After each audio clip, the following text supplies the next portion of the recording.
Every department కంట్రోల్గా చేశాడు కాబట్టి ఆయనకు లాభాలు కూడా అప్పుడు అలా వచ్చాయి. ఎందుకంటే సినిమాకి CEO ఉంటారు సార్, సినిమాకి నిర్మాత రామానాయుడు గారు ఆదర్శం నాకు, మహానుభావుడు రామానాయుడు గారు. సెట్లో పొద్దున్నే ఉండేవాడు, ట్రాలీ చూసేవాడు, నా కళ్ళారు చూశాను ఆయన దగ్గర, మేము సినిమాలు చూసేవాళ్ళంగా. అట్లా ఉండాలి సినిమా అంటే. ఎందుకు నిర్మాత అనేవాడు బిడ్డ కదా సార్, కడుపులో తల్లి గర్భంలో బిడ్డని ఎంత నీట్గా డెలివరీ చేస్తుంది. ఊరికే ప్రెగ్నెన్సీ అయినా కూడా ఒక ఆడడం ఎట్లా పెడితే అట్లా తిరిగి అయినా బిడ్డ లైఫ్ పోతుంది కదా. సినిమాని మన బిడ్డని ఎంత బాగా తల్లికి డెలివరీ ఇస్తుందో మన సినిమాని అంత బాగా డెలివరీ ఇస్తే నిర్మాత అంత కష్టపడితే బ్లాక్ బస్టర్ వస్తుంది. ఒక్కోసారి మిస్ అవ్వచ్చు.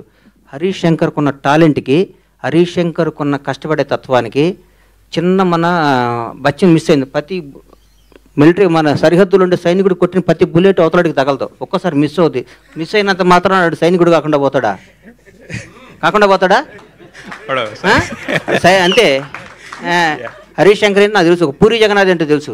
పూరి జగన్నాథ్ గురించి అని చెప్తాను. పూరి జగన్నాథ్ బౌన్స్ బ్యాక్ వచ్చి పోకిరీలు తీస్తాడు. మళ్ళీ నేను రాసుకోండి, మీరు చెప్తాను. ఒక టెంపర్ తీస్తాడు, రాసుకోండి, మళ్ళీ చెప్తాను. కానీ థ్యాంక్ యూ. నాలాంటి ఉంటే నీళ్ళు చేస్తారా? చేయరమ్మ వీళ్ళు. వీళ్ళకి కొత్త వాళ్ళు ఇంగ్లీష్లో మాట్లాడే వాళ్ళు వస్తారు. సార్ యాక్చువల్లీ తీసానంగానే మా తెలుగు మర్చిపోయి ఇంగ్లీష్ మాట్లాడే తపనలో ఫ్లాపులు తీస్తారు వీళ్ళు. నాలాంటి కసి ఉన్నాడిని నమ్ముకోండి, నాలాంటి తపనని నమ్ముకోండి, బ్లాక్ బస్టర్ సినిమాలు తీయండి. మీరు వేణుస్వామి కంటే మీరే జ్యోతిష్యం బాగా చెప్తున్నారు sir.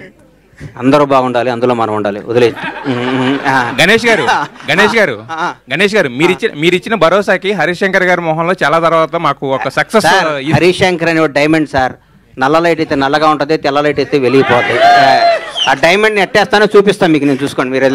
All the best sir. Satyanarayana గారికి ఒకసారి మైక్ ఇవ్వండి. సత్యనారాయణ గారు సార్, ఇప్పటి వరకు రిలీజుల్లో ఈ మధ్యకాలంలో వచ్చిన వాటిల్లో ఏంటంటే మురారి 5 crores-తో టాప్లో ఉంది.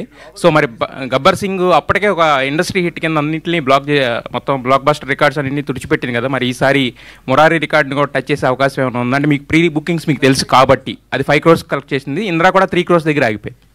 మీరు ఒక్కరోజు ఆగండి, ఒక్కరోజు ఆగితే ఏ రికార్డ్స్ అవన్నీ కూడా మేము డైరెక్ట్గానే చెప్తాం. ప్రతి రూపాయి కూడా అంత వైటే. అసలు ఇప్పటికే చూస్తున్నాం. మీరు ఆ ప్రీమియర్ షోలు రిలీజ్ అడుగుతున్నారంటేనే దాన్ని బట్టి మీరు అర్థం చేసుకోండి. అసలు చెప్పండి సార్. మీరు మైక్ పట్టుకుంటే ఇక్కడ కొట్టుకుంది మా డైరెక్టర్. నువ్వు ఎందుకు కాదు, ఎవరి మైక్ వినపడకపోయినా పర్లేదు కానీ ఆయన మైక్ నాకు వినపడాలని కోరుకున్నాను, అంతకుమించి లేదు.